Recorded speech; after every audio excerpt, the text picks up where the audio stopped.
ನನ್ನೊಟ್ಟಿಗೆ ಹೇಳಿ. ಅಸತೋ ಮಾ ಸದ್ಗಮಯ ತಮಸೋ ಮಾ ಜ್ಯೋತಿರ್ಗಮಯ ಮೃತ್ಯೋರ್ಮಾ ಅಮೃತಂಗಮಯ.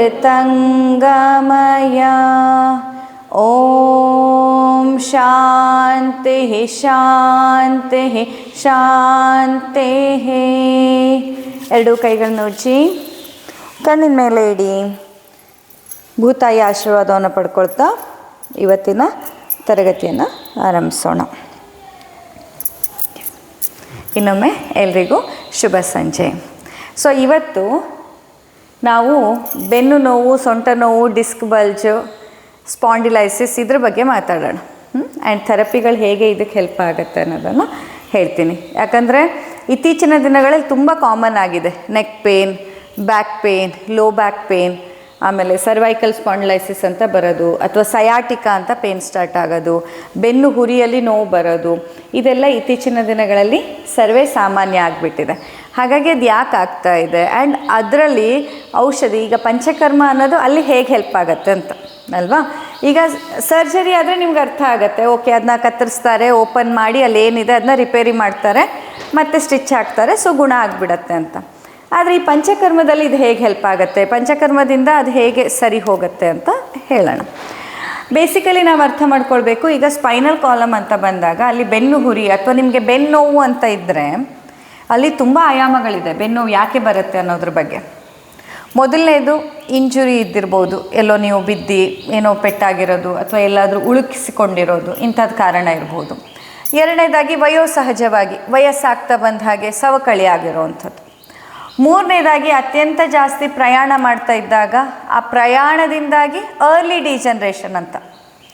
ಇದನ್ನು ವಯಸ್ಸಿಗಿಂತಲೂ ಮೊದಲೇ ವಯೋಸಹಜವಾಗಿ ಬಂದಂತಹ ಸವಕಳಿ ಬಂದಿರುತ್ತೆ. ಆದರೆ ಇಲ್ಲಿ ಕಾರಣ ಏನಾಗಿರುತ್ತೆ, ತುಂಬ ಜಾಸ್ತಿ ಭಾರ ಎತ್ತೋದು ಅಥವಾ ತುಂಬ ಜಾಸ್ತಿ ಟ್ರಾವೆಲಿಂಗ್ ಮಾಡೋದು, ಅದು ಇದ್ದಿರ್ಬೋದು. ಇನ್ನೂ ಕೆಲವೊಂದು ಆಯಾಮ ನಾವು ಯೋಚನೆನೇ ಮಾಡಲ್ಲ. ಏನಂತಂದರೆ ಈ ಬೆನ್ನು ನೋವು ಅಂತ ಬಂದಾಗ ಬರೀ ಅಲ್ಲಿ ಬೆನ್ನು ಮೂಳೆ ಅಷ್ಟೇ ಅಲ್ಲ. ಬೆನ್ನು ಅಂತಂದರೆ ಅಲ್ಲಿ ಏನೇನು ಬರುತ್ತೆ, ವರ್ಟಿಬ್ರೆ ಅಂತ ನೀವು ಬರುವ ಬೆನ್ನು ಮೂಳೆಗಳ ಜೊತೆಯಲ್ಲಿ ಅಲ್ಲಿ ನರಗಳು ಬರುತ್ತೆ. ಅದರ ಜೊತೆಯಲ್ಲಿ ಪ್ಯಾರಾಸ್ಪೈನಲ್ ಮಸಲ್ಸ್, ಮಾಂಸಖಂಡಗಳು ಬರುತ್ತೆ. ಸೊ ಒಂದೊಂದು ಸತಿ ನಿಮಗೆ ನೋವು ಅಂತ ಬಂದಿರೋದು ಆ ಮೂಳೆ ಸವಕಳಿಯಿಂದ ಮಾತ್ರ ಆಗಿರಲ್ಲ. ಮೂಳೆ ಅಥವಾ ಡಿಸ್ಕ್ ಅಥವಾ ನರಗಳು ಅಥವಾ ಮಾಂಸಖಂಡಗಳು. ಎಷ್ಟೊಂದು ಸತಿ ಈ ಮಾಂಸಖಂಡಗಳಿರತ್ತಲ್ವ, ಬೆನ್ನು ಹುರಿಯ ಆಚೆ ಈಚೆ ಇರುವಂತಹ ಮಾಂಸಖಂಡಗಳು, ಅವು ವೀಕ್ ಆದರೆ, ಅವು ದೌರ್ಬಲ್ಯತೆಯನ್ನು ಪಡ್ಕೊಂಡ್ರೆ ಅದರಿಂದಾಗಿ ಏನಾಗುತ್ತೆ, ಆ ಮೂಳೆಗಳು ಒಂದ್ರ ಮೇಲೊಂದು ಬೀಳತ್ತೆ. ಯಾಕಂದರೆ ಬೆನ್ನು ಹುರಿಯ ಆ ಬೆನ್ನಿನ ಎಲ್ಲ ವರ್ಟಿಬ್ರೆ ಅಥವಾ ಮೂಳೆಯನ್ನು ಆ ಜಾಗದಲ್ಲಿ ಹಿಡಿದಿಟ್ಟಿರೋದು ಯಾವುದು ಹೇಳಿ, ಮಾಂಸಖಂಡಗಳು. ಈ ಮಾಂಸಖಂಡಗಳು ನಿಮ್ಮಲ್ಲಿ ದುರ್ಬಲ ಆದರೆ, ಆ ಮಾಂಸಖಂಡಗಳು ವೀಕ್ ಆದರೆ ಏನು ಮಾಡುತ್ತೆ, ಮೂಳೆಗಳು ಒಂದ್ರ ಮೇಲೊಂದು ಜಾರಿ ಬೀಳತ್ತೆ, ಸರಿಯತ್ತೆ. ಸ್ಲಿಪ್ ಡಿಸ್ಕ್ ಅಂತ ಹೇಳ್ತೀರಲ್ಲ, ಹಾಗೆ ಆ ಮೂಳೆ ಒಂದ್ರ ಮೇಲೊಂದು ಜಾರತ್ತೆ. ಆ ಒಂದ್ರ ಮೇಲೊಂದು ಜಾರಿದಾಗ ಅದೇನು ಮಾಡುತ್ತೆ, ನರಗಳನ್ನು ಹಿಂಡತ್ತೆ, ಆ ನರಗಳನ್ನು ಕಂಪ್ರೆಸ್ ಮಾಡುತ್ತೆ. ನರ್ವ್ ಕಂಪ್ರೆಷನ್ ಅಂತ ನಿಮಗೆ MRI ಬರುತ್ತಲ್ಲ, ನರ್ವ್ ಕಂಪ್ರೆಷನ್ ಅಂತ. ಅಲ್ಲಿ ಬೇಸಿಕಲಿ ಪ್ರತಿ ಸತಿನೂ ಈಗ ಬರೀ ಡಿಸ್ಕ್ ಹಾಳಾಗಿದೆ, ಡಿಸ್ಕ್ ರಿಪೇರಿ ಮಾಡೋಣ ಅಂತ ಡಿಸ್ಕ್ ರಿಪೇರಿ ಮಾಡೋದು, ಆಪ್ರೇಷನ್ ಮಾಡೋದು, ಆದರೆ ಮತ್ತೆ ಬೆನ್ನೋವು ಬರೋದು ಯಾಕೆ ಬರುತ್ತೆ? ಯಾಕಂದರೆ ಪ್ರತಿ ಸತಿನೂ ನಿಮಗೆ ಬಂದಿರೋ ಬೆನ್ನೋವು ಡಿಸ್ಕ್ ಒಂದರಿಂದನೇ ಬಂದಿರಬೇಕಂತಿಲ್ಲ. ಮಾಂಸಖಂಡಗಳು ದುರ್ಬಲ ಆದರೂ ಬರುತ್ತೆ. ಅಥವಾ ಒಂದೊಂದು ಸತಿ ಏನಾಗುತ್ತೆ ಅಂದರೆ, ಈಗ ಸಯಾಟಿಕಾದಂತಹ ಇದರಲ್ಲೆಲ್ಲ ನರಗಳ ದೌರ್ಬಲ್ಯತೆಯಿಂದ ಬರೋದದು. ಈಗ ಬೆನ್ನು ಹುರಿಯಿಂದ ಹೇಗೆ ಅಂತಂದರೆ, ಈ ಮಿದುಳಿನಿಂದ ಒಂದು ಮೇನ್ ಪೈಪ್ಲೈನ್ ಥರ ಬರುತ್ತೆ, ಆಯಿತಾ. ಆ ಮೇನ್ ಪೈಪ್ಲೈನ್ ಏನಿದೆ ಅದರಿಂದ ಪ್ರತಿ ವರ್ಟಿಬ್ರೆ ಲೆವೆಲಲ್ಲಿ ಕೂಡ 2 ಜಡೆಗಳ ಥರ ಡಿವೈಡ್ ಆಗಿ ಕಾರ್ಡ್ಗಳು ಬರುತ್ತೆ. ನರಮಂಡಲದ ಆಚೆ ಈಚೆ ಕಾರ್ಡ್ಗಳು.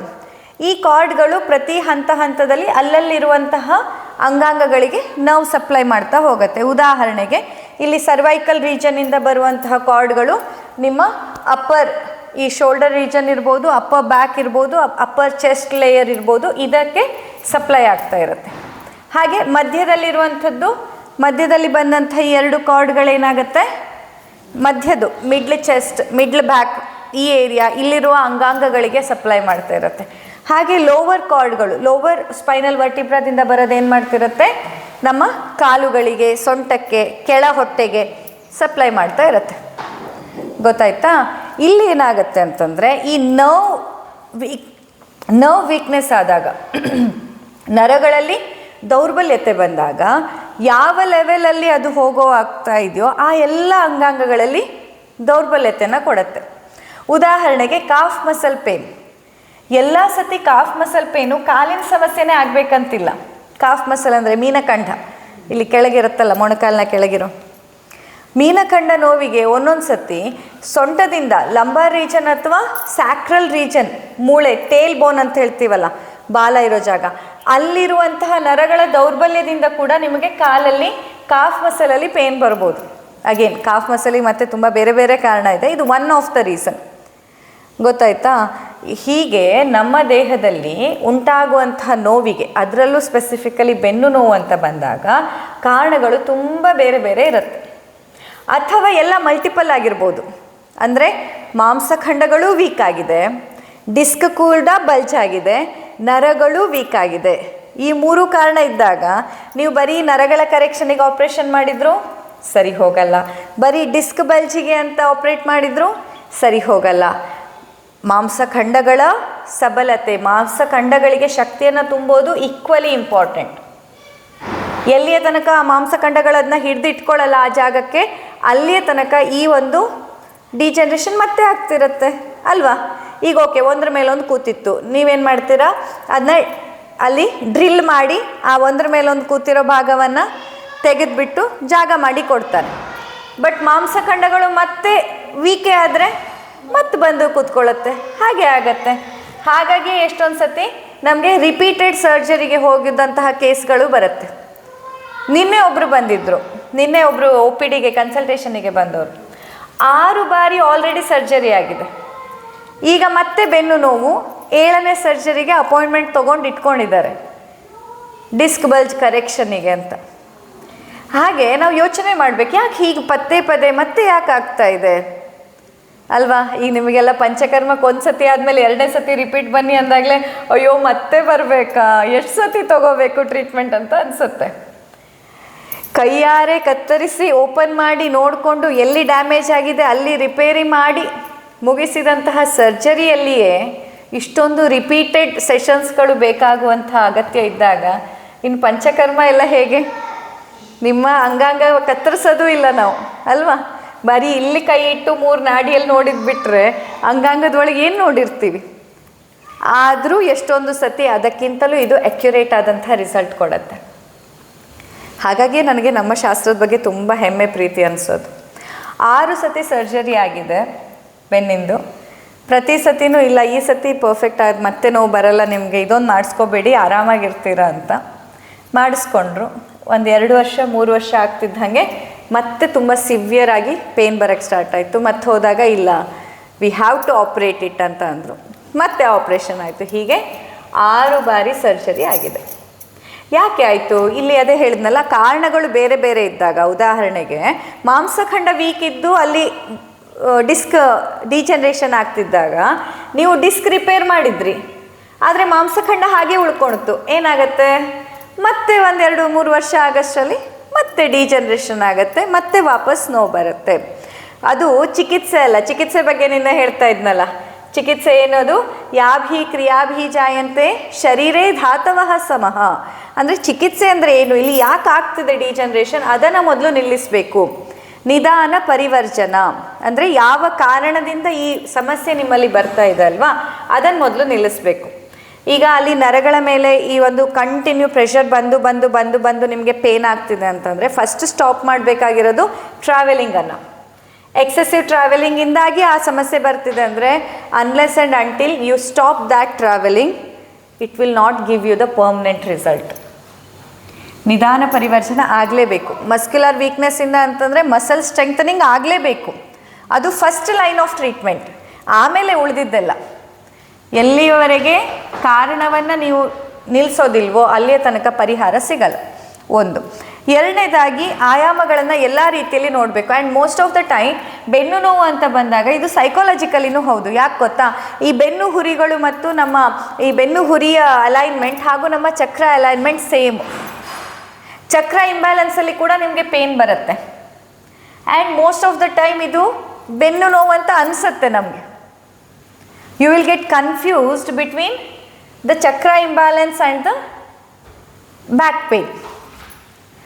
ಈಗ ಫಿಸಿಕಲ್ ಬಾಡಿ ಬಗ್ಗೆ ಅಥವಾ ಮಾಡರ್ನ್ ಸೈನ್ಸಲ್ಲಿ ನೀವು ಮಾತಾಡೋದಾದರೆ they call it a psychological back pain ಅಂತ. ಬಟ್ ನಮ್ಮ ಇದರಲ್ಲಿ ಹೇಳೋದಾದರೆ ಬರೀ ಸೈಕಾಲಜಿಕಲ್ ಅಷ್ಟೇ ಅಲ್ಲ, there is another thing, another aspect which is called as pranamaya kosha, energy body. When there is imbalance in your energy body, that time also you can experience the back pain. ಉದಾಹರಣೆಗೆ ಈಗ ಇದು ವಿಶುದ್ಧಿ ಚಕ್ರ. ವಿಶುದ್ಧಿ ಚಕ್ರ ಇಂಬ್ಯಾಲೆನ್ಸಲ್ಲಿ ಮತ್ತೆ ಮೂರು ಸ್ಟೇಟ್ ಬರುತ್ತೆ ವಿಶುದ್ಧಿ ಚಕ್ರದ್ದು. ಹೇಗೆ ಅಂತ ಎಲ್ಲ ಚಕ್ರಕ್ಕೂ hyper active, low active, moderately active. ಅಂದರೆ ಆಯುರ್ವೇದದ ಪ್ರಕಾರ ಹೇಳೋದಾದರೆ ಹೀನ, ಮಧ್ಯಮ ಮತ್ತು ಅತಿ.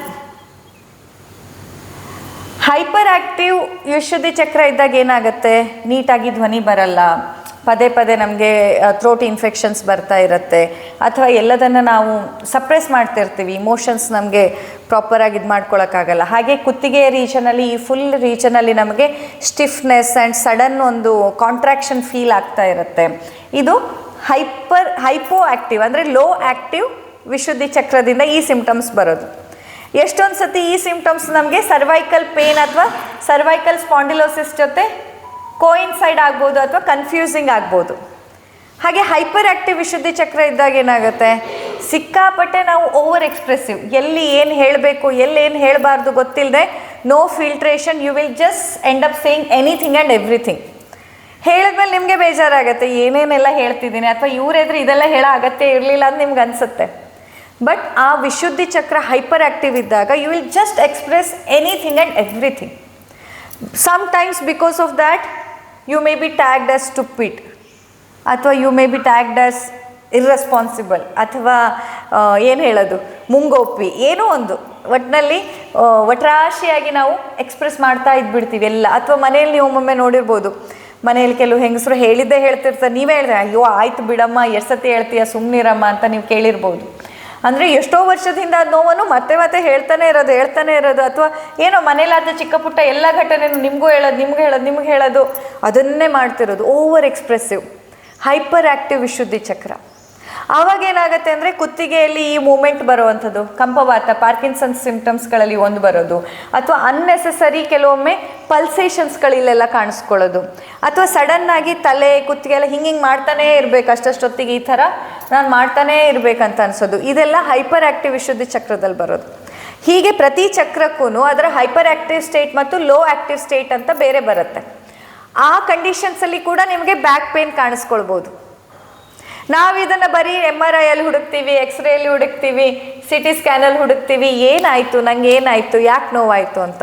ಬಟ್ ಆ್ಯಕ್ಚುಲಾಗಿ ನಿಮ್ಮ ನೋವಿನ ಬಗ್ಗೆ ಅರ್ಥ ಮಾಡ್ಕೊಳ್ಬೇಕು ಅಂತಂದರೆ ಈ ಎಲ್ಲ ಆಯಾಮದಲ್ಲಿ ನೋಡಬೇಕು. ಫಿಸಿಕಲ್ ಬಾಡಿ, ಅನ್ನಮಯ ಕೋಶ, ಪ್ರಾಣಮಯ ಕೋಶ, ಎನರ್ಜಿ ಬಾಡಿ, ಮನೋಮಯ ಕೋಶ, ಇಮೋಷ್ನಲ್ ಬಾಡಿ. ನೀವು ನೋಡಿ ಒಮ್ಮೊಮ್ಮೆ ತುಂಬ ಇಮೋಷನ್ಸ್ಗಳು ನಮ್ಮಲ್ಲಿ ತುಂಬ ಪೈಲಪ್ ಆಗಿಬಿಟ್ರೆ, ತುಂಬ ಇರಿಟೇಟ್ ಆಗಿದ್ದಿದ್ರೆ ನಮ್ಗೆ ಇಲ್ಲೆಲ್ಲ ಹಿಡ್ಕೊಂಡಂಗೆ ಆಗುತ್ತೆ.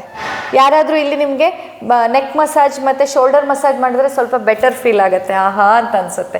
ಯಾಕಂದರೆ ದ್ಯಾಟ್ ಈಸ್ ಸ್ಟ್ರೆಸ್ ಪಾಯಿಂಟ್.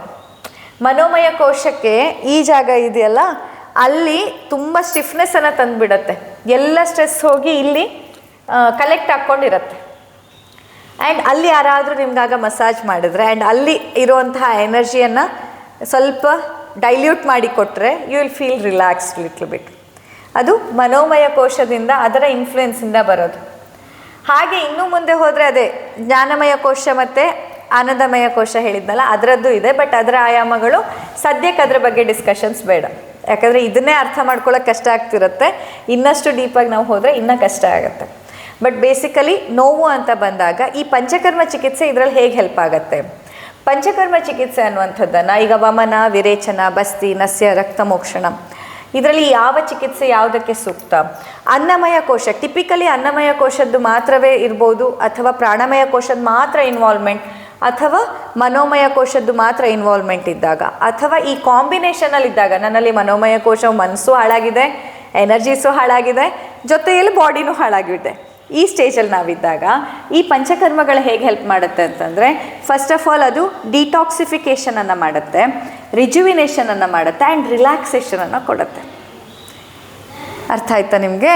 ಇದೇನು ಮಾಡುತ್ತೆ, 3 ಆಯಾಮದಲ್ಲಿ ನಿಮಗೆ ಬೂಸ್ಟ್ ಮಾಡುತ್ತೆ. ಹಾಗಾಗಿ ನಿಮಗಿದು ಸೊಲ್ಯೂಷನನ್ನು ಕೊಡುತ್ತೆ. ಡಿಟಾಕ್ಸಿಫಿಕೇಷನ್ ಅಂತಂದರೆ ಏನು ಮಾಡುತ್ತೆ, ಅಲ್ಲಿ ಇರುವಂತಹ ಈಗ ಅನ್ನೆಸೆಸರಿ ಇಮೋಷನ್ಸ್ ಆಗಿರ್ಬೋದು, ಸ್ಟ್ರೆಸ್ ಪಾಯಿಂಟ್ಸ್ಗಳಾಗಿರ್ಬೋದು, ಅಥವಾ ಎನರ್ಜಿ ಇಂಬ್ಯಾಲೆನ್ಸ್ ಆಗಿರ್ಬೋದು, ಆ ಲಾಡ್ಜ್ಡ್ ಆಗಿರುವಂಥ ಟಾಕ್ಸಿನ್ಸ್ಗಳನ್ನು ತೆಗೆಯುವಂಥ ಕೆಲಸ ಮಾಡುತ್ತೆ. ಈಗ ಹಚ್ಚಿರುವಂತಹ ಲೇಪ ಆಗಿರ್ಬೋದು, ಸ್ಪೈನ್ ಲೇಪ ಅಂತ ಹಾಕ್ತಾರೆ, ಅಥವಾ ನಿಮ್ಗೆ ಹಾಕಿದ ಬೇರೆ ಯಾವುದೇ ಲೇಪ ಇದ್ದರೂ, ಲೇಪ ಆ್ಯಕ್ಚುಲಿ ಹೇಗೆ ವರ್ಕ್ ಮಾಡುತ್ತೆ, ಅಲ್ಲಿ ಇರುವಂತಹ ಸ್ವೆಟ್ ಪೋರ್ಸ್ಗಳಿಂದ, ರೋಮಕೂಪಗಳಿಂದ ಔಷಧಿಯನ್ನು ಅಬ್ಸಾರ್ಬ್ ಮಾಡ್ಕೊಳ್ಳುತ್ತೆ, ಹಾಗೆ ಅಲ್ಲಿರುವಂಥ ಟಾಕ್ಸಿನ್ಸ್ಗಳನ್ನು ಲೇಪಕ್ಕೆ ವಾಪಸ್ ಕಳಿಸುತ್ತೆ. ಈ ಎಕ್ಸ್ಚೇಂಜ್ ಮೆಕ್ಯಾನಿಸಮಲ್ಲಿ ಆಗುತ್ತೆ. ಸ್ವೇದನದ ಒಂದು ಪ್ರಕ್ರಿಯೆ ಲೇಪ ಅನ್ನುವಂಥದ್ದು. ಸೊ ಬೆನ್ನು ಹುರಿಗೆ ಅಥವಾ ಹೋಲ್ ಸ್ಪೈನ್ ಲೇಪ ಅಂತ ಅಲ್ಲಿ ಲೇಪವನ್ನು ಹಾಕಿದಾಗ ಅದೇನು ಮಾಡುತ್ತೆ, ಡಿಟಾಕ್ಸಿಫಿಕೇಷನ್ ಕೂಡ ಮಾಡುತ್ತೆ. ಜೊತೆಯಲ್ಲಿ ರಿಜುವಿನೇಷನ್, ಆ ಔಷಧೀಯ ಸಸ್ಯಗಳು ಅಬ್ಸಾರ್ಬ್ ಆದ್ವಲ್ಲ, ಟಾಕ್ಸಿನ್ಸ್ಗಳು ಹೊರಗೆ ಬಂತು, ಔಷಧಿ ಸಸ್ಯಗಳು ಅಬ್ಸಾರ್ಬ್ ಆದವು. ಆ ಅಬ್ಸಾರ್ಪ್ಷನ್ ಆದಂತಹ ಆ್ಯಕ್ಟಿವ್ ಮೊಲಿಕ್ಯೂಲ್ಸ್ಗಳು ಏನು ಮಾಡುತ್ತೆ, ರಿಜುವಿನೇಟ್ ಮಾಡುತ್ತೆ. ಅಲ್ಲಿರುವಂತಹ ವರ್ಟಿಬ್ರಲ್ ಮೂಳೆಗಳಾಗಿರ್ಬೋದು, ಡಿಸ್ಕ್ ಆಗಿರ್ಬೋದು, ಮಾಂಸಖಂಡಗಳಾಗಿರ್ಬೋದು, ಅವುಗಳಿಗೆ ಎನರ್ಜಿ ಸಪ್ಲೈಯನ್ನು ಮಾಡಿ ರಿಜುವಿನೇಟ್ ಮಾಡುತ್ತೆ. ಆ್ಯಂಡ್ ಅದರ ಜೊತೆಯಲ್ಲಿ ಅದು ರಿಲ್ಯಾಕ್ಸೇಷನನ್ನು ಕೂಡ ಕೊಡುತ್ತೆ. ಮಸಲ್ ರಿಲ್ಯಾಕ್ಸೆಂಟ್ ಥರ ಮಸ್ಕ್ಯುಲರ್ ಇದಿರ್ಬೋದು, ಟಿಶ್ಯೂಸ್ ಆಗಿರ್ಬೋದು, ಓವರಾಲ್ ಆಗಿ ಅಲ್ಲಿರೋ ಎನರ್ಜಿ ಚಕ್ರಾಸ್ಗಳಾಗಿರ್ಬೋದು, ಅದನ್ನ ರಿಲ್ಯಾಕ್ಸ್ ಮಾಡುತ್ತೆ. So detoxification, rejuvenation and relaxation ಅನ್ನೋದು ಪ್ರತಿ ಚಿಕಿತ್ಸೆಯಲ್ಲೂ ಅದು ಸೇರೋದ್ರಿಂದ, ಪ್ರತಿ ಚಿಕಿತ್ಸೆಯಲ್ಲೂ ಅದು ಆಗೋದ್ರಿಂದ ನಿಮಗೆ ಇನ್ನೂ ಬೆಟರ್ ರಿಸಲ್ಟ್ ಸಿಗುತ್ತೆ. ಯಾಕಂದರೆ ಇದು ಕೇವಲ ಈಗ ಸರ್ಜಿಕಲ್ ಕರೆಕ್ಷನ್ ಅನ್ನೋದು ಕೆಲವೊಮ್ಮೆ ಫೇಲಿಯರ್ ಯಾಕಾಗತ್ತೆ ಅಂದರೆ, it is just acting on the physical body. ಅನ್ನಮಯ ಕೋಶದ ಮೇಲೆ ಮಾತ್ರ ವರ್ಕ್ ಆಗ್ತಾ ಇದೆ. ಗೊತ್ತಾಯ್ತಾ ನಿಮಗೆ? ಮತ್ತೆ ಮತ್ತೆ ಯಾಕೆ ಬರ್ತಾ ಇದೆ ಅಂತಂದರೆ, ಮತ್ತೆ ನಾವು ಕರೆಕ್ಷನ್ ಒಂದೇ ಆಸ್ಪೆಕ್ಟಲ್ಲಿ ಮಾಡ್ತಿದ್ದೀವಿ, ಉಳಿದದನ್ನು ಮಾಡಿಲ್ಲ. ಅದೇ ಅದರ ಎಲ್ಲ ಆಯಾಮಗಳಲ್ಲಿ ಮಾಡಿದಾಗ ಮತ್ತೆ ಈ ರೀತಿ ಆಗುವಂಥ ಸಾಧ್ಯತೆ ಕಮ್ಮಿ ಆಗುತ್ತೆ. ಗೊತ್ತಾಯ್ತಾ? ಪಂಚಕರ್ಮದಲ್ಲಿಯೂ ಅತ್ಯಂತ ಮುಖ್ಯವಾಗಿ ಹೆಲ್ಪ್ ಆಗೋದು ಬಸ್ತಿ ಚಿಕಿತ್ಸಾ. ಬಸ್ತಿ ಚಿಕಿತ್ಸೆಗಂತೂ ಅರ್ಧ ಚಿಕಿತ್ಸಾ ಅಂತ ಹೇಳ್ತಾರೆ.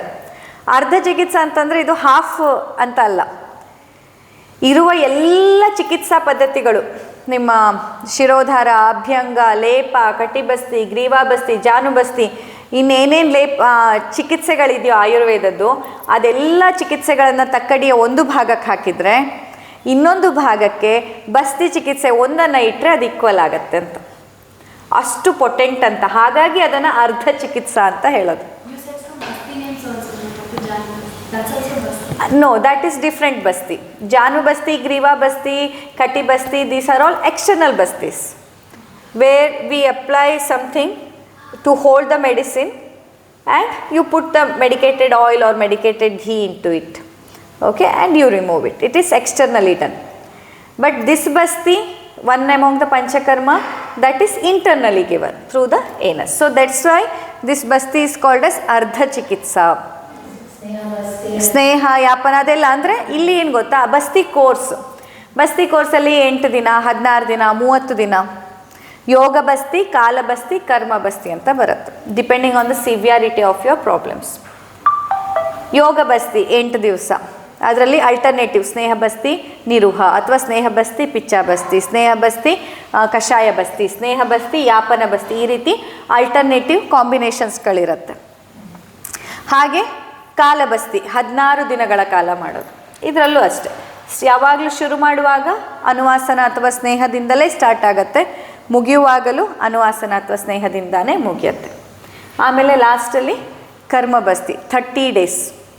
ನಮಗೆ ತುಂಬ ಡೀಪ್ ಸೀಟೆಡ್ ಸಮಸ್ಯೆಗಳಿದ್ದರೆ, ತುಂಬಾ ಉತ್ತರೋತ್ತರ ಧಾತುಗಳ ತನಕ ಅದು ರೀಚ್ ಆಗಬೇಕಂತಂದರೆ 30 ಡೇಸಿಂದು ಕರ್ಮಬಸ್ತಿಯನ್ನು ಕೊಡುವಂಥದ್ದು. Highly efficient. It is like more efficient than the surgery ಅಂತ I can say it confidently. 30 days of karma basti ಇದೆಯಲ್ಲ, ಅದು ನಿಮ್ಮ ಧಾತುವಿನ ಉತ್ತರೋತ್ತರ ಸ್ಟೇಜಸ್ಸಿಗೂ ಅದು ತಲುಪತ್ತೆ. ಆಯಿತಾ. ಹೀಗೆ ಈ ಬಸ್ತಿ ಚಿಕಿತ್ಸೆ ಅನ್ನೋದು ಎಕ್ಸ್ಕ್ಲೂಸಿವ್ಲಿ ಈ ಆಯಾಮದಲ್ಲಿ ತುಂಬ ಹೆಲ್ಪ್ ಆಗುತ್ತೆ. ಯಾಕೆ ಅಂತಂದರೆ ಬಸ್ತಿ ಚಿಕಿತ್ಸೆಯ ಮೂಲಕ ಹಾಕುವಂಥ ಔಷಧಿ ಕರುಳು, ಅದು ಅಪಾನವಾಯು, ವಾತಸ್ಥಾನ. ಬೇಸಿಕಲಿ ಬಸ್ತಿ ಅನ್ನುವಂಥದ್ದು ಅಂದರೆ ನಿಮ್ಮ ಕರುಳು, ನಾಭಿಯ ಕೆಳಗಿನ ಈ ಭಾಗ ಏನಿದೆ ಇದು ವಾತದ ಸ್ಥಾನ. ಇಲ್ಲಿ ವಾತ ಯಾಕೆ ಹೇಳ್ತಿದ್ದೀನಿ ಅಂತಂದರೆ ನಾವೀಗ ಫಿಸಿಕಲಿ ನೋಡುವಾಗ ಓಕೆ ಬೆನ್ನು ಹುರಿ, ಎನರ್ಜಿ ಅಥವಾ ಇಮೋಷ್ನಲ್ ಬಾಡಿ ಪ್ರಕಾರ ನೀವು ನೋಡೋದಾದರೆ ವಾತದೋಷ ಅನ್ನುವಂಥದ್ದು ನಿಮ್ಮ ಎನರ್ಜಿಯಲ್ಲೇ ಆಗಿರ್ಬೋದು, ನಿಮ್ಮ ಇಮೋಷನ್ಸ್ನಲ್ಲೇ ಆಗಿರ್ಬೋದು, ತುಂಬ ಫ್ಲಕ್ಚುವೇಷನ್ಸನ್ನು ತರ್ತಾ ಇರುತ್ತೆ. So vata when it is normal you will be very creative, you will be energetic, you will be ready to go person. But the same vata when it gets disturbed you will be too much confused, always confused. You will be disturbed. You will be continuously changing your decisions and you will be feeling lonely even being with everyone. That is the state where you can understand that vata is disturbed. So in a way it is not just the physical body, alva? ನಿಮ್ಮ ದೇಹದ ಭಾಗ ಅಷ್ಟೇ ಅಲ್ಲ, ಇದು ನಿಮ್ಮ ಮನಸ್ಸು ಹಾಗೂ energy ಎರಡು, ಪ್ರಾಣಮಯ ಕೋಶ ಮತ್ತು ಮನೋಮಯ ಕೋಶಕ್ಕೂ ಈ ವಾತದೋಷ ಡೈರೆಕ್ಟ್ಲಿ ರಿಲೇಟೆಡ್. ಸೊ ಬಸ್ತಿ ಚಿಕಿತ್ಸೆಯನ್ನು ಕೊಡೋದ್ರಿಂದ ಏನಾಗುತ್ತೆ, ಫಿಸಿಕಲ್ ಬಾಡಿಯನ್ನಂತೂ ಕರೆಕ್ಷನ್ ಮಾಡುತ್ತೆ, ಅದರ ಜೊತೆಯಲ್ಲಿ ನಿಮ್ಮ ಪ್ರಾಣಮಯ ಕೋಶ ಮತ್ತು ಮನೋಮಯ ಕೋಶಕ್ಕೆ ಬೇಕಾದಂತಹ ವಾತದೋಷದ ಸ್ಥಿರತೆಯನ್ನು ಕೂಡ ತರುತ್ತೆ. ಹಾಗಾಗಿ ಬಸ್ತಿ ತುಂಬ ಇಂಪಾರ್ಟೆಂಟ್. ಸೊ ಬೆನ್ನು ಹುರಿಯ ಸಮಸ್ಯೆ ಅಂತ ಬಂದಾಗ ಅಲ್ಲಿ ಬಸ್ತಿಯ ಜೊತೆಯಲ್ಲಿ ಈ ಎಲ್ಲ ಉಪಕರ್ಮಗಳು, ಬಸ್ತಿಯ ಜೊತೆಯಲ್ಲಿ ಗ್ರೀವಾಬಸ್ತಿ, ಬಸ್ತಿಯ ಜೊತೆಯಲ್ಲಿ ಕಟಿಬಸ್ತಿ, ಬಸ್ತಿಯ ಜೊತೆಯಲ್ಲಿ ಲೇಪ, ಬಸ್ತಿಯ ಜೊತೆಯಲ್ಲಿ ಪಿಚ್ಚುಗಳು, ನಾಭಿ ಪಿಚ್ಚು. ಎಸ್ಪೆಷಲಿ ನಾಭಿ ಪಿಚ್ಚುವನ್ನು ಮಾಡೋದ್ರಿಂದ ಅಗೇನ್ ನಾಭಿ ಮೂಲವನ್ನು ನಾವು ಏನಂತ ಹೇಳ್ತೀವಿ, ಎಲ್ಲ ಚಕ್ರಗಳಿಗೂ ಅದು ಸೆಂಟರ್ ಪಾಯಿಂಟ್ ಅಂತ. ಹೀಗೆ ನಾಭಿ ಪಿಚ್ಚುವನ್ನು, ಈ ಲೇಪಗಳನ್ನು ಕಟಿಬಸ್ತಿ, ಗ್ರೀವಾಬಸ್ತಿ, ಜಾನುಬಸ್ತಿ ಮೊದಲಾದ ಎಕ್ಸ್ಟರ್ನಲ್ ಬಸ್ತೀಸ್ ಹಾಗೂ ಇಂಟರ್ನಲ್ ಬಸ್ತಿ ಚಿಕಿತ್ಸೆ ಇದೆಲ್ಲವನ್ನು ಒಂದು ಕಾಂಬಿನೇಷನಲ್ಲಿ ಮಾಡಿದಾಗ, ಒಂದು ಪ್ರಾಪರ್ ಪ್ಲ್ಯಾನ್ ಇದು ಆ್ಯಕ್ಚುಲಿ. ಹಂಗೆ ಮಾಡ್ಕೊಂಡು ಹೋದಾಗ ಖಂಡಿತ ಬೆನ್ನಲ್ಲಿರುವಂತಹ ಬೆನ್ನು ನೋವು ಯಾವುದೇ ಕಾರಣದಿಂದ ಆಗಿರ್ಬೋದು, ಮಾಂಸಖಂಡಗಳಿಂದ, ಮೂಳೆಗಳಿಂದ, ನರಗಳಿಂದ ಆದರೂ ಕೂಡ ಅದನ್ನು ಕಂಪ್ಲೀಟ್ಲಿ ಕ್ಯೂರ್ ಮಾಡಲಿಕ್ಕಾಗತ್ತೆ. ಎಷ್ಟು ಸತಿ ಬೇಕು ದಟ್ ಡಿಪೆಂಡ್ಸ್ ಅಗೇನ್. ನಿಮ್ಮ ವಯಸ್ಸೆಷ್ಟು, ನಿಮ್ಗೆ ಎಷ್ಟು ವರ್ಷದಿಂದ ಈ ಸಮಸ್ಯೆ ಇದೆ, ಆ್ಯಂಡ್ ನಿಮ್ಗೆ ಎಷ್ಟು ಸ್ತರದಲ್ಲಿ, ಅಂದರೆ ನಿಮಗೆ ಬೆನ್ನೋವು ಮಾತ್ರ ಇದೆಯಾ ಅಥವಾ ಬೆನ್ನೋವು ಜೊತೆಗೆ BP, ಬೆನ್ನೋವು ಜೊತೆಗೆ ಶುಗರು, ಬೆನ್ನೋವು ಜೊತೆಗೆ ಥೈರಾಯ್ಡ್ ಸಮಸ್ಯೆ, ಬೆನ್ನೋವು ಜೊತೆಗೆ ಯುಟ್ರೈನ್ ಫೈಬ್ರಾಯ್ಡ್ಗಳು, ಅಥವಾ ಬೆನ್ನೋವಿನ ಜೊತೆಯಲ್ಲಿ ಇನ್ನೊಂದು IBS, ಬೆನ್ನೋವಿದೆ ಅದ್ರ ಜೊತೆಯಲ್ಲಿ ಸೈನಸೈಟಿಸ್, ಬೆನ್ನೋವಿದೆ ಅದ್ರ ಜೊತೆಯಲ್ಲಿ ಅಸ್ತಮಾ ಇದೆ, ಅಥವಾ ಬೆನ್ನೋವಿದೆ ಅದ್ರ ಜೊತೆಯಲ್ಲಿ ನನಗೆ ಆ್ಯಸಿಡಿಟಿ ಇದೆ, ಬೆನ್ನೋವಿನ ಜೊತೆಯಲ್ಲಿ ನನಗೆ ಅರ್ಷಸ್ ಅಥವಾ ಪೈಲ್ಸ್ ಇದೆ, ಬೆನ್ನೋವಿನ ಜೊತೆಯಲ್ಲಿ ನೀ ಪೇನ್ ಇದೆ, ಬೆನ್ನೋವಿನ ಜೊತೆಯಲ್ಲಿ ರುಮಟಾಯ್ಡ್ ಅರ್ಥ್ರೈಟಿಸ್ ಇದೆ, ಅಥವಾ ಬೆನ್ನೋವಿನ ಜೊತೆಯಲ್ಲಿ ನನಗೆ ಸಿವಿಯರ್ ಆದಂತಹ ಐ ಇನ್ಫೆಕ್ಷನ್ಸ್ ಅಥವಾ ಐ ರಿಲೇಟೆಡ್ ಪ್ರಾಬ್ಲಮ್ಸ್ಗಳು, ಅಂದರೆ ಜೆನೆಟಿಕಲಿ ಬರುವಂತಹ ಕಂಜನೈಟಲ್ ಐ ಡಿಸಾರ್ಡರ್ಸ್ಗಳಿದೆ. ಹೀಗೆ ನಿಮ್ಮ ದೇಹದಲ್ಲಿ ಯಾವ ಕಾಂಬಿನೇಷನಲ್ಲಿ ಈ ಸಮಸ್ಯೆಗಳಿದೆ ಅನ್ನೋ ಆಧಾರದ ಮೇಲೆ ಕೂಡ ಚಿಕಿತ್ಸೆ ಬದಲಾಗತ್ತೆ ಅಂತ. ಈಗ ಬೆನ್ನೋವು ಜೊತೆಗೆ ಕಿಡ್ನಿ, ರೀನಲ್ ಸ್ಟೋನ್ಸ್ಗಳು, ಕಿಡ್ನಿಯಲ್ಲಿ ಕಲ್ಲಾಗಿರೋಂಥವ್ರು, ಅವರ ಚಿಕಿತ್ಸೆ ಬೇರೆ ಥರ ಇರುತ್ತೆ. ಬೆನ್ನೋವು ಬಂದಿದೆ ಥೈರಾಯ್ಡ್ ಅಥವಾ ಗಾಯ್ಟರ್ ಆಗಿದೆ, ಸ್ವೆಲ್ಲಿಂಗ್ ಆಗಿದೆ, ಅವರಲ್ಲಿ ಬೇರೆ ಇರುತ್ತೆ ಚಿಕಿತ್ಸೆ. ಹೀಗೆ ಚಿಕಿತ್ಸೆ ಅನ್ನೋಂಥದ್ದು ಬಂದಾಗ ಓವರಾಲ್ ಆಗಿ ಬರೀ ಬೆನ್ನೋವಿಗೆ ಚಿಕಿತ್ಸೆ ಅಲ್ಲ, ನಿಮಗೆ ಚಿಕಿತ್ಸೆ, ನಿಮ್ಮ ಎಕ್ಸಿಸ್ಟೆನ್ಸಿಗೆ ಚಿಕಿತ್ಸೆ, ನಿಮ್ಮ ಅನ್ನಮಯ ಕೋಶ, ಪ್ರಾಣಮಯ ಕೋಶ, ಮನೋಮಯ ಕೋಶ, ವಿಜ್ಞಾನಮಯ ಕೋಶ ಮತ್ತು ಆನಂದಮಯ ಕೋಶ, ಅದರ ಜೊತೆಯಲ್ಲಿ ನಿಮ್ಮ ಇಡೀ ದೇಹದ ಪಂಚ ಜ್ಞಾನೇಂದ್ರಿಯ, ಪಂಚಕರ್ಮೇಂದ್ರಿಯ, ಇವೆಲ್ಲದರ ಕಾಂಬಿನೇಷನಲ್ಲಿ ನಿಮ್ಮನ್ನು ಟ್ರೀಟ್ ಮಾಡಿದಾಗ ರಿಸಲ್ಟ್ ಚೆನ್ನಾಗಿ ಸಿಗತ್ತೆ. ಗೊತ್ತಾಯ್ತಾ? ಹೇಗೆ ಪಂಚಕರ್ಮ ಹೇಗಿದ್ರಲ್ಲಿ ಹೆಲ್ಪ್ ಆಗುತ್ತೆ ಅಂದರೆ ಈ ಎಲ್ಲ ಆಯಾಮಗಳಲ್ಲಿ ಹೆಲ್ಪ್ ಆಗುತ್ತೆ. ಸರಿನಾ? ಎಂಥಾದ್ರು ಡೌಟ್ಸ್ ಇದೆಯಾ ಇದಕ್ಕೆ ಸಂಬಂಧಪಟ್ಟ ಹಾಗೆ? ಅದೇ ಬೇಸಿಕಲಿ ವಾತ ಅಂತೂ ಡಿಸ್ಟರ್ಬ್ಡ್ ಆಗಿದೆ ಅಂತಾನೆ. ನರ ಸೆಳೆತ, ಒಡೆತ, ಚುಚ್ಚಿದ ಹಾಗಾಗೋದು, ನೋವು ಬರೋದು, ಯಾವುದೇ ರೀತಿಯ ವೇದನೆಗಳಿದ್ರೂ ಇದೆಲ್ಲವೂ ವಾತಕ್ಕೆ ಸಂಬಂಧಪಟ್ಟಿದ್ದು. ಗೊತ್ತಾಯ್ತಾ? ಈ ಹಿಡ್ದಂಗಾಗೋದು, ಎಳೆದಂಗಾಗೋದು, ಸೆಳೆತ ಬಂದಂಗಾಗೋದು. ಸೊ ಈಗ ಒಂದೇ ಸೈಡಲ್ಲಿ ಬರ್ತಿದೆ ಅಂತಂದಾಗ ಅದರ ಅರ್ಥ ನಂಗೆ ಅಲ್ಲಿ ಒಂದೇ ಸಮಸ್ಯೆ ಇದೆ ಅಂತಲ್ಲ, ಸದ್ಯಕ್ಕೆ ಅಲ್ಲಿ ಮಾತ್ರ ಎಕ್ಸ್ಪ್ರೆಸ್ ಆಗ್ತಿದೆ ಅಂತ. ಸದ್ಯಕ್ಕಲ್ಲಷ್ಟೇ ವ್ಯಕ್ತವಾಗ್ತಿದೆ. ಕೆಲವೊಂದು ಸತಿ ಏನಾಗಿರುತ್ತೆ ಅಂತಂದರೆ ಅದು ಆಲ್ರೆಡಿ ಇಂಪ್ಯಾಕ್ಟ್ ಆಗಿರುತ್ತೆ. ನೀವು ಒಮ್ಮೊಮ್ಮೆ ಸ್ಕ್ಯಾನಿಂಗ್ ಮಾಡಿದಾಗಲೂ ನೋಡ್ತೀರಾ, ಸ್ಕ್ಯಾನಿಂಗ್ ಮಾಡಿದಾಗ ಅಲ್ಲಿ ಬೈಲ್ಯಾಟ್ರಲ್ ಅಂತ ಬಂದಿರುತ್ತೆ, ಎರಡೂ ಕಡೆ ಇದೆ, ಬಟ್ ನಿಮಗೆ ನೋವು ಒಂದೇ ಕಡೆ ಗೊತ್ತಾಗ್ತಿರುತ್ತೆ. ಅಂದರೆ ಸದ್ಯಕ್ಕೆ ಒಂದು ಕಡೆ ಎಕ್ಸ್ಪ್ರೆಸ್ ಆಗ್ತಿದೆ, ಬಟ್ ಡ್ಯಾಮೇಜ್ ಎರಡೂ ಕಡೆಯಲ್ಲಿರುತ್ತೆ. ಸೊ ಟೋಟಲ್ ಅದು ಇಲ್ಲಿಂದನೇ ಇದಾಗುತ್ತಾ? ಇಲ್ಲಿಂದ ನಮ್ಮ ಈ ಸೆಂಟ್ರಲ್ ನರ್ವಸ್ ಸಿಸ್ಟಮಿಂದ ಇದು ಹೇಗೆ ಬರುತ್ತೆ ಅಂದರೆ ಒಂದು ಜಡೆ ಥರ ಬರುತ್ತೆ.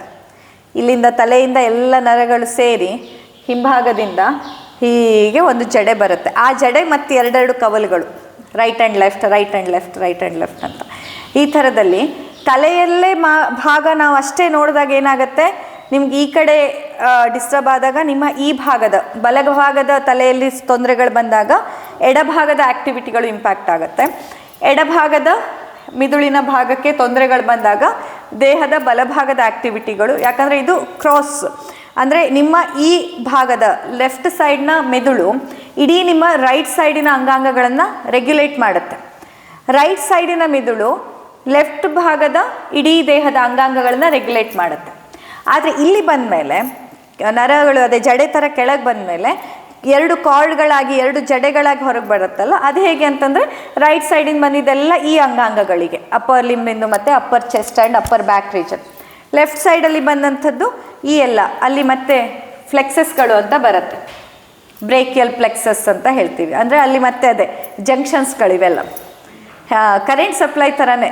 ಈಗ ನಿಮಗೆ ನಿಮ್ಮ KB ಇಂದ ಮನೆ ಮನೆಗೆ ಬರುವಂಥ ಸಪ್ಲೈ ಬೇರೆ ಕಾಲೋನಿಗೆ ಬರುತ್ತೆ, ಆ್ಯಂಡ್ ಕಾಲೋನಿಯಿಂದ ಮನೆಗೆ ಬಂತು, ಆ್ಯಂಡ್ ಮನೆಯಿಂದ ಮತ್ತೆ ಸಪ್ಲೈಗಳು ಬೇರೆ ಬೇರೆ ಇದ್ದ ಹಾಗೇ ನಮ್ಮ ಅಂಗಾಂಗಗಳಿಗೂ ಹಾಗೇ. ಇಲ್ಲಿಂದ ಮೇನ್ ಸಪ್ಲೈಯಿಂದ ಮತ್ತೆ ಒಂದು ಸಬ್ ಡಿವಿಷನ್, ಅಲ್ಲಿಂದ ಮತ್ತೆ ಡಿವಿಷನ್, ಮತ್ತೆ ಅಂಗಾಂಗಕ್ಕೆ ಹೋದ್ಮೇಲೇನು ಅಲ್ಲಿ ಸಪ್ಲೈ ಬೇರೆಯೇ ಇರುತ್ತೆ. ಆ ರೀತಿಯಾಗಿ ನಿಮ್ಮ ದೇಹದಲ್ಲಿ ನೋವು ಅಂತ ಬಂದಾಗ ಎಲ್ಲ ಸತಿ ಅದು ವಾತದ್ದೇ ಇನ್ವಾಲ್ವ್ಮೆಂಟ್, ಉರಿ ಅಂತ ಬಂದಾಗ ಎಲ್ಲ ಸತಿ ಪಿತ್ತದ್ದೇ ಇನ್ವಾಲ್ವ್ಮೆಂಟ್, ಸ್ವೆಲ್ಲಿಂಗ್ ಅಂತ ಬಂದಾಗ ಎಲ್ಲ ಸತಿ ಅದು ಕಫದ್ದೇ ಇನ್ವಾಲ್ವ್ಮೆಂಟ್. ಆದರೆ ಅದು ಒಂದೊಂದೇ ಇರಲ್ಲ, ಅದರ ಜೊತೆಯಲ್ಲಿ ಬೇರೆದು ಇರುತ್ತೆ. ಈಗ ಉರಿ ಅಂತ ಬಂದಾಗ ಪಿತ್ತ ಅಂತೂ ಇದ್ದೇ ಇರುತ್ತೆ, ಅದ್ರ ಜೊತೆ ವಾತ ಕಫನೂ ಇದ್ದಿರ್ಬೋದು. ಸ್ವೆಲ್ಲಿಂಗ್ ಆಗಿದೆ ಅಂತ ಬಂದಾಗ ಅಲ್ಲಿ ಡೆಫಿನೆಟ್ಲಿ ಕಫ ಇದ್ದೇ ಇರುತ್ತೆ, ಬಟ್ ಅದರ ಜೊತೆಯಲ್ಲಿ ಪಿತ್ತ ಮತ್ತು ವಾತದ ಇನ್ವಾಲ್ವ್ಮೆಂಟು ಇರುತ್ತೆ. ಹಾಗೆ ನೋವು ಅಂತ ಬಂದಾಗ ವಾತ ಅಂತೂ ಇದ್ದೇ ಇರುತ್ತೆ, ಅದರ ಜೊತೆಯಲ್ಲಿ ಪಿತ್ತ ಮತ್ತು ಕಫದ್ದು ಕಾಂಬಿನೇಷನ್ ಇರುತ್ತೆ. ಹಾಗಾಗಿ ನಾಡಿ ಪರೀಕ್ಷೆ ಮಾಡೋದು ಯಾಕೆ ಅಂತಂದರೆ ಯಾವ್ಯಾವುದರ ಪ್ರಪೋಸಿಷನ್ ಎಷ್ಟಿದೆ ಅಂತ, ಪಿತ್ತದಲ್ಲಿ ಈ ಪಂಚಪಿತ್ತ ಯಾವ್ಯಾವ್ದು ಅದ್ರ ಜೊತೆ ಸೇರಿಕೊಂಡಿದೆ ಆ್ಯಂಡ್ ಎಷ್ಟರ ಮಟ್ಟಿಗೆ ಅದು ತೊಂದರೆಯನ್ನು ಕೊಡ್ತಾ ಇದೆ ಅಂತ, ಪಂಚ ಕಫಗಳಲ್ಲಿ ಯಾವ್ಯಾವ ಕಫಗಳು ಇನ್ವಾಲ್ವ್ ಆಗಿದೆ ಆ್ಯಂಡ್ ಎಷ್ಟು ಆಳದ ತನಕ ಅದು ತೊಂದರೆ ಕೊಡ್ತಾ ಇದೆ ಇದರೊಟ್ಟಿಗೆ, ಆ್ಯಂಡ್ ಈ ಎರಡು ಕಾಂಬಿನೇಷನ್ಸ್ಗಳು ಎಷ್ಟು ತೊಂದರೆ ಕೊಡಬಹುದು ಮುಂದೆ, ಇದೆಲ್ಲ ಅರ್ಥ ಆಗ್ತಾ ಹೋಗುತ್ತೆ. ಅದರ ಬೇಸಿಸ್ ಮೇಲೆ ಚಿಕಿತ್ಸೆ ನಿರ್ಧಾರ ಆಗುತ್ತೆ. ಗೊತ್ತಾಯ್ತಾ ನಿಮಗೆ? ಕಾಂಬಿನೇಷನ್ ಯಾವುದಿದೆ, ಈ ಪಂಚಪಿತ್ತ, ಪಂಚವಾತ ಆ್ಯಂಡ್ ಪಂಚಕಫ, ಇದರ ಅರ್ಥ ಮಾಡಿಕೊಂಡು ನಿಮ್ಮ ಚಿಕಿತ್ಸೆ ಪ್ಲ್ಯಾನ್ ಮಾಡೋದು ಇಟ್ಸ್ ವೆರಿ ವೆರಿ ಇಂಪಾರ್ಟೆಂಟ್.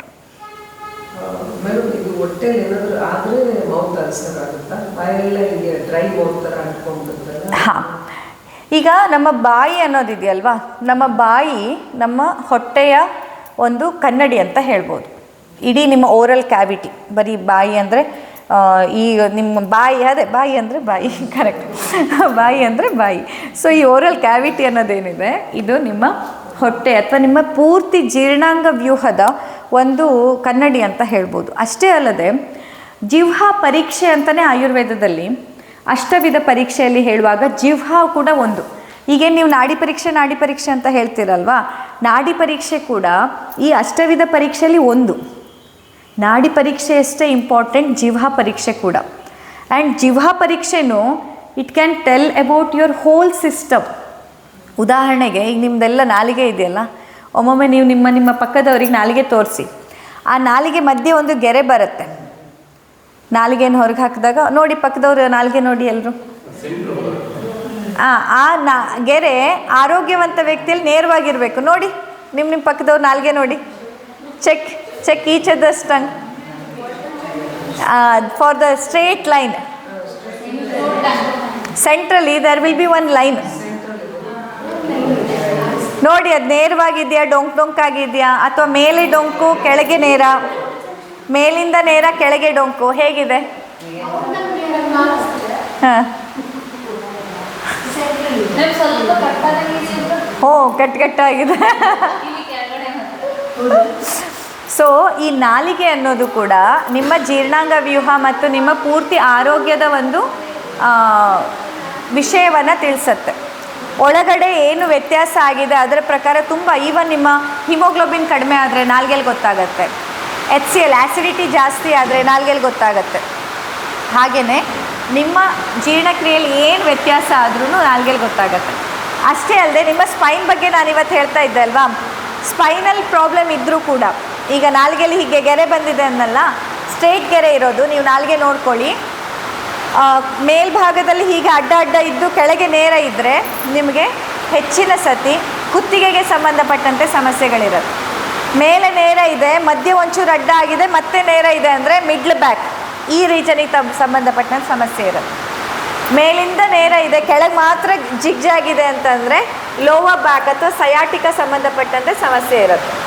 ಇಂಥದ್ದೆಲ್ಲ ಅದೇ ನಿಮಗೆ ಈಗ ಅರ್ಥ ಆಗೋದು ಕಷ್ಟ, ಯಾಕಂದರೆ ಅದಕ್ಕೆ ಡಾಕ್ಟರ್ ಎಕ್ಸ್ಪರ್ಟೀಸ್ ಅಂತ ಹೇಳೋದು. ಡಾಕ್ಟ್ರಿಗೆ ಅದು ಅರ್ಥ ಆಗುತ್ತೆ.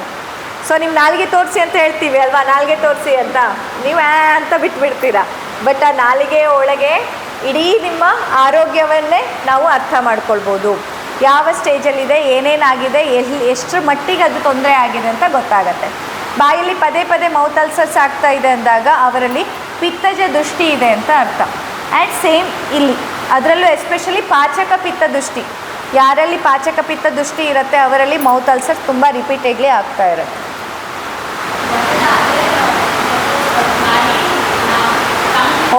ಅಷ್ಟವಿಧ ಪರೀಕ್ಷಾ it self is a huge topic. I may explain it one day completely. We'll begin with that class. Okay, it's a very interesting topic. Ashtavida Pariksha, Dashavida Pariksha. Ayurveda tells so many things about examination. Ashtavida Pariksha is also there, Dashavida Pariksha is also there. That is like depending on their convenience and their expertise. It is like cooking recipes. There are so many recipes, but we will be, following one tradition only because we are used to it and we are comfortable doing it. Similarly, there are so many Vaidyas practicing in a different way.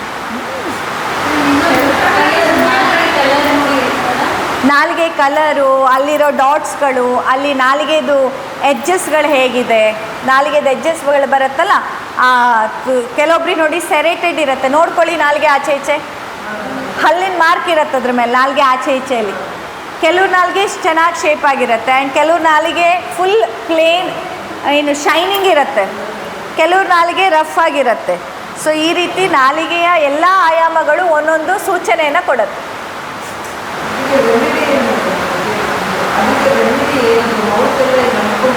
ಇಲ್ಲ ಅದಕ್ಕೆ ಈಗ ಪಂಚಕರ್ಮ ಚಿಕಿತ್ಸೆಯಲ್ಲಿ ಅಥವಾ ಆಯುರ್ವೇದ ವೈದ್ಯರೇನು ಔಷಧಿ ಕೊಡ್ತಾರೆ, ಔಷಧಿ ತೊಗೊಂಡೇ remedy ಮಾಡ್ಕೋಬೇಕು. ಯಾಕಂದರೆ ಇಲ್ಲಿ ಮೇಲ್ಭಾಗದಿಂದ ಎಂತ ಕೊಟ್ಟರು unless and until you heal this it will not stop.